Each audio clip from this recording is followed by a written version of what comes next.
Bismillahirrahmanirrahim. Assalamualaikum warahmatullahi wabarakatuh. Jadi di sini sudah ada sebuah RPP atau rencana pelaksanaan pembelajaran yang sudah saya susun.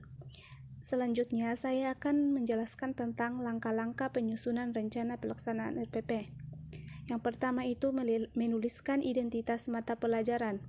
Penulisan identitas mata pelajaran meliputi identitas sekolah, mata pelajaran, kelas atau semester, alokasi waktu, dan materi atau tema.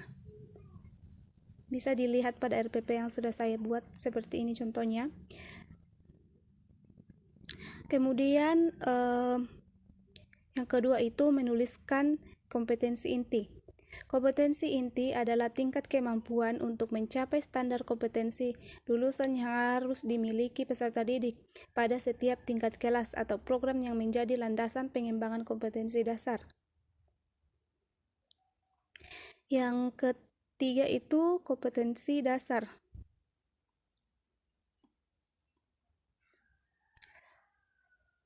Menuliskan kompetensi dasar adalah sejumlah kemampuan yang harus dikuasai peserta didik dalam mata pelajaran tertentu sebagai rujukan penyusunan indikator kompetensi.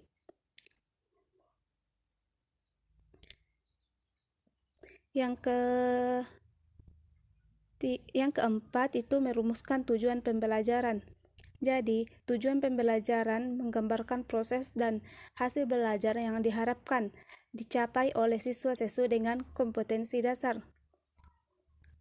Tujuan pembelajaran ini dibuat berdasarkan kompetensi inti dan kompetensi dasar dan indikator yang telah ditentukan. Yang kelima itu materi ajar. Materi ajar ini memuat fakta, konsep, prinsip, dan prosedur yang relevan dan ditulis dalam bentuk peta konsep sesuai dengan rumusan indikator pencapaian kompetensi.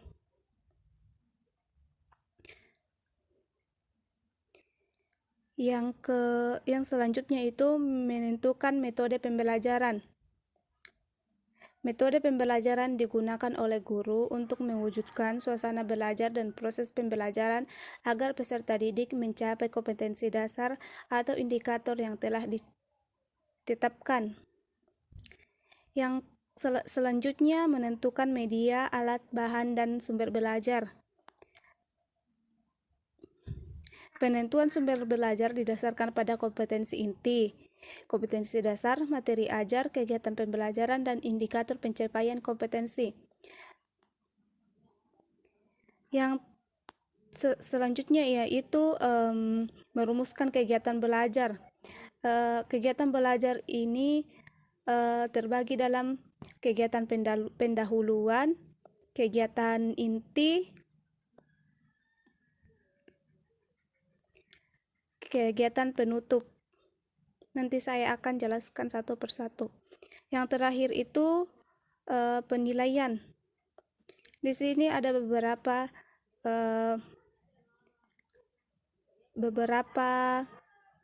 cara penilaian. Yang pertama itu rubrik penilaian sikap spiritual.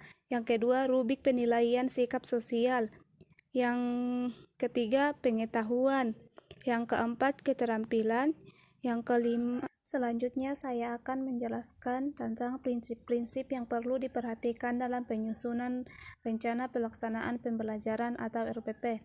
Yang pertama itu perbedaan individual peserta didik, antara lain kemampuan awal, tingkat intelektual, bakat, potensi, minat, motivasi belajar, kemampuan sosial, emosi, gaya belajar, kebutuhan khusus, latar belakang budaya, norma, nilai, dan lingkungan peserta didik. Yang kedua itu partisipasi aktif peserta didik. Yang ketiga, berpusat pada peserta didik untuk mendorong semangat belajar, motivasi, minat, kreativitas, inspirasi, inovasi, dan kemandirian. Yang keempat, pengembangan budaya membaca dan menulis yang dirancang untuk mengembangkan kegemaran membaca, pemahaman beragam bacaan, dan berekspresi dalam berbagai bentuk tulisan. Yang kelima, pemberian umpan balik dan tindak lanjut. Memuat rancangan program pemberian umpan balik positif, penguatan, penggayaan, dan remedi. Yang keenam, penekanan pada keterkaitan dan keterpaduan antara kompetensi dasar, materi pembelajaran, kegiatan pembelajaran, indikator pencapaian kompetensi, penilaian, dan sumber belajar.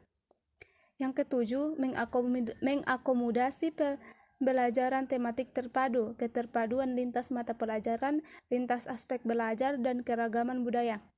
Yang terakhir itu penerapan teknologi informasi dan komunikasi secara terintegrasi, sistematis, dan efektif sesuai dengan situasi dan kondisi. Jadi selanjutnya saya akan menjelaskan tentang RPP yang sudah saya buat. Yang pertama itu kompetensi inti. Kompetensi inti di sini ada 4, yaitu kompetensi inti pertama, menghargai dan menghayati ajaran agama yang dianutnya. Kompetensi inti yang kedua, menghargai dan menghayati perilaku jujur, disiplin, tanggung jawab, peduli, toleransi, gotong royong, santun, percaya diri dalam berinteraksi secara efektif. Kompetensi inti yang ketiga yaitu memahami pengetahuan faktual, konseptual, dan prosedural berdasarkan rasa ingin tahu tentang ilmu pengetahuan, teknologi, seni, budaya terkait fenomena dan kejadian tampak mata. Kompetensi inti yang keempat yaitu mencoba, mengolah, dan mengaji dalam ranah konkret menggunakan mengurai, merangkai, memodifikasi, dan membuat dan ranah abstrak. Menulis, membaca, menghitung, menggambar, dan mengarang sesuai dengan yang dipelajari di sekolah dan sumber lain yang sama dalam sudut pandang teori atau. Selanjutnya yaitu kompetensi dasar. Kompetensi dasar yang saya cantumkan pada RPP ini tentu merujuk pada silabus yang telah saya buat sebelumnya. Tentu silabus tersebut menerapkan kurikulum yang berlaku di sekolah. Adapun kompetensi dasar yang saya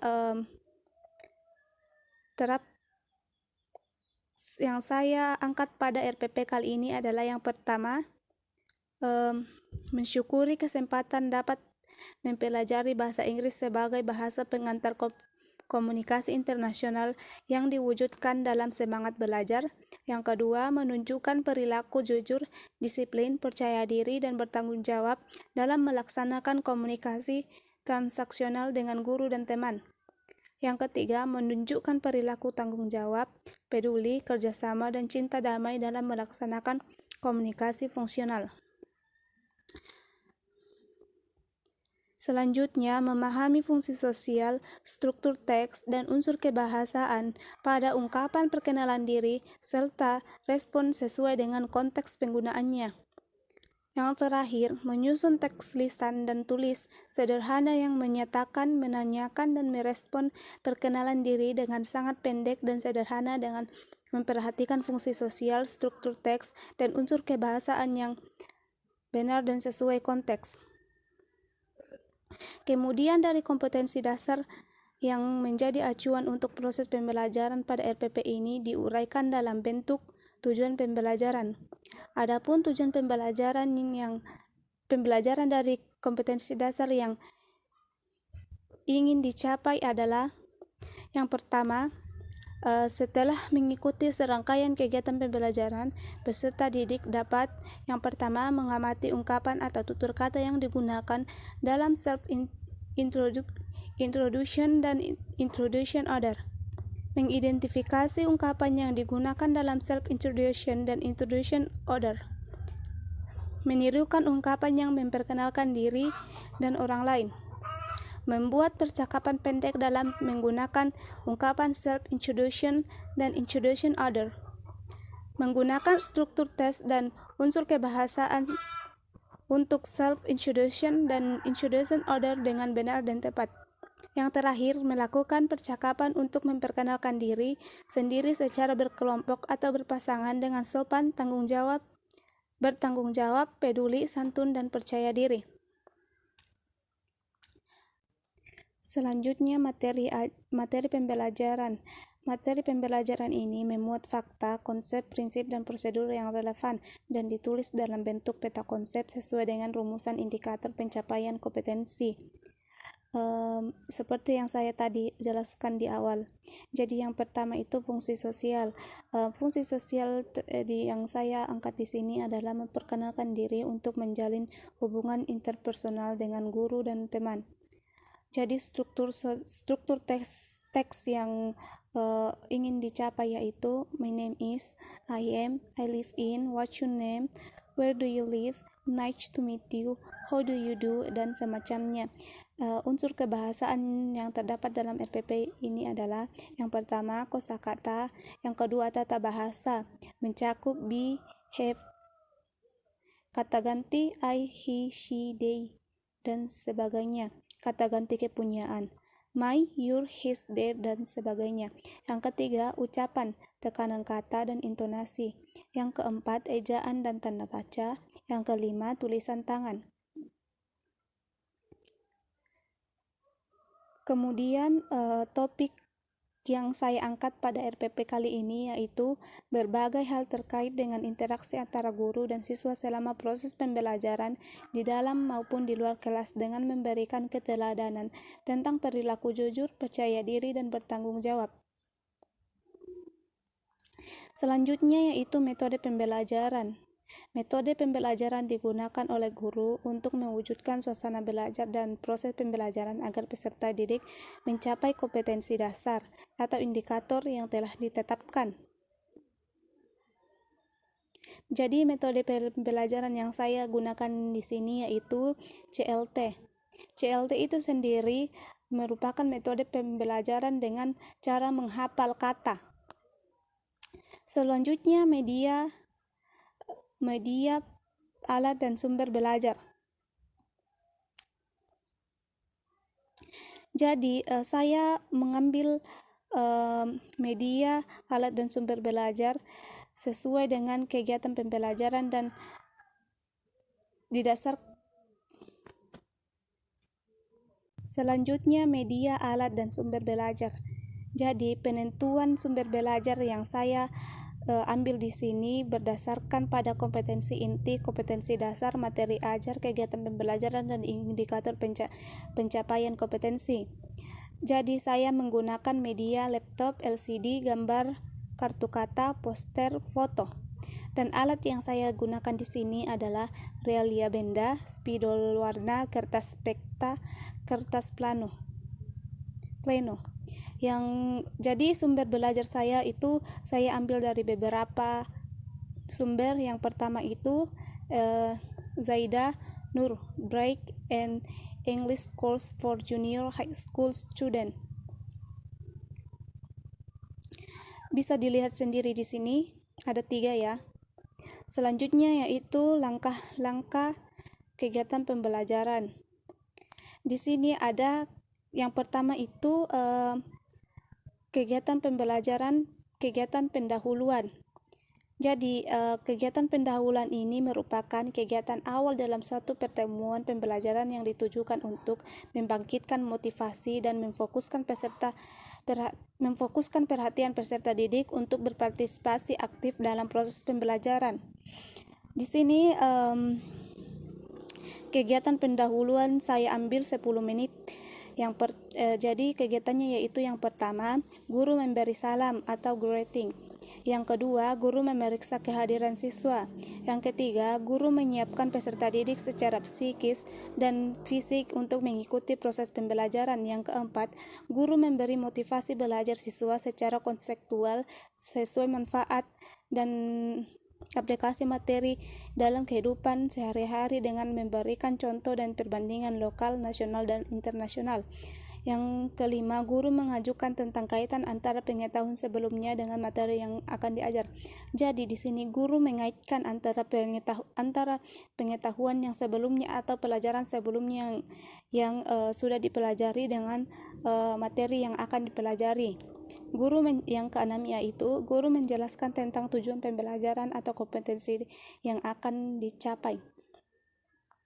Jadi guru di sini harus Pada kegiatan pendahuluan ini, guru menjelaskan tentang tujuan pembelajaran atau kompetensi dasar yang harus dicapai atau yang akan dicapai. Yang ketujuh, guru menyampaikan cakupan materi dan uraian kegiatan sesuai silabus. Selanjutnya di sini ada kegiatan inti. Saya ambil 50 menit. Yang pertama itu mengamati. Kegiatan yang pertama itu mengamati. Jadi di sini sudah ada beberapa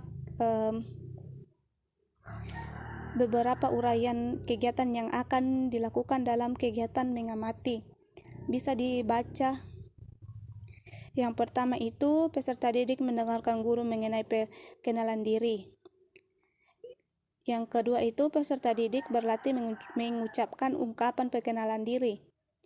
Jadi yang kedua ini peserta didik berlatih mengungkapkan ungkapan perkenalan diri sesuai yang didengarnya tadi dari guru.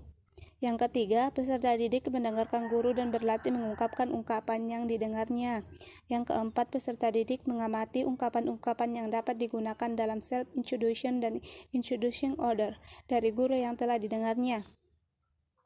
Yang kelima itu peserta didik membaca percakapan mengenai perkenalan diri kemudian mempraktekannya dengan teman. Peserta didik membaca percakapan mengenai orang-orang yang itu bisa selebihnya bisa dibaca sendiri. Yang terakhir itu penutup. Jadi saya ambil di sini 10 menit untuk penutup. Jadi ada 5 kegiatan di situ. Di sini ada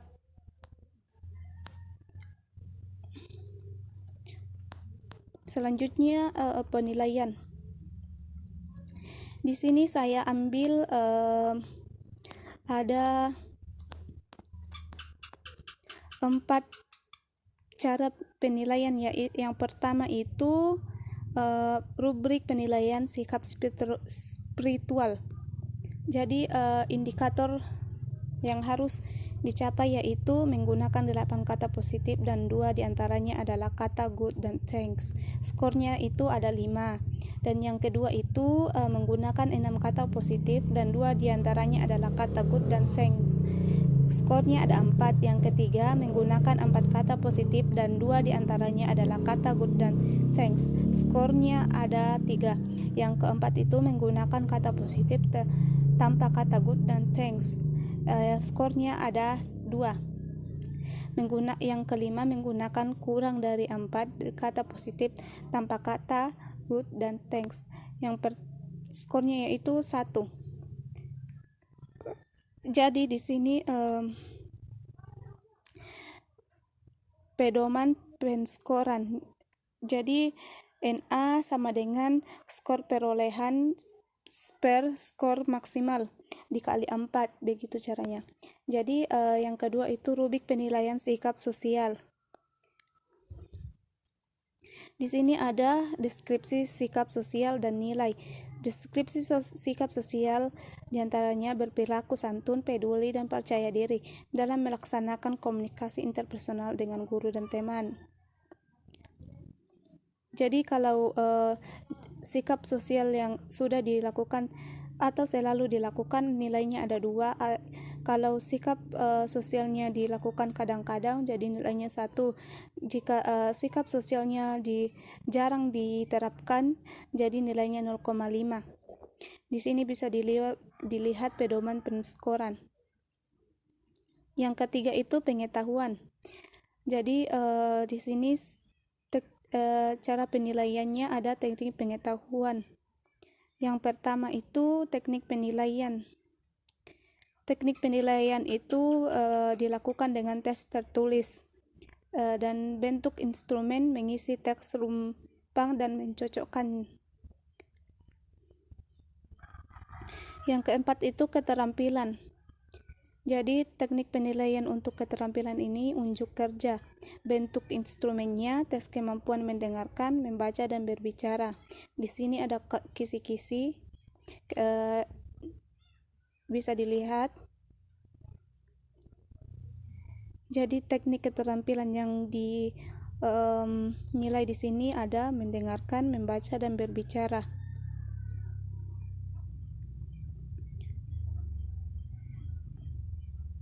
Di sini ada rubrik untuk penilaian keterampilan berbicara. Ada beberapa aspek untuk penilaian keterampilan berbicara, yaitu pelafalan, tata bahasa, kosakata, kelancaran. Jadi pelafalan sangat jelas. Jadi pelafalannya yaitu harus sangat jelas sehingga mudah dipahami meskipun pengaruh bahasa ibu dapat dideteksi. Di sini juga ada skor.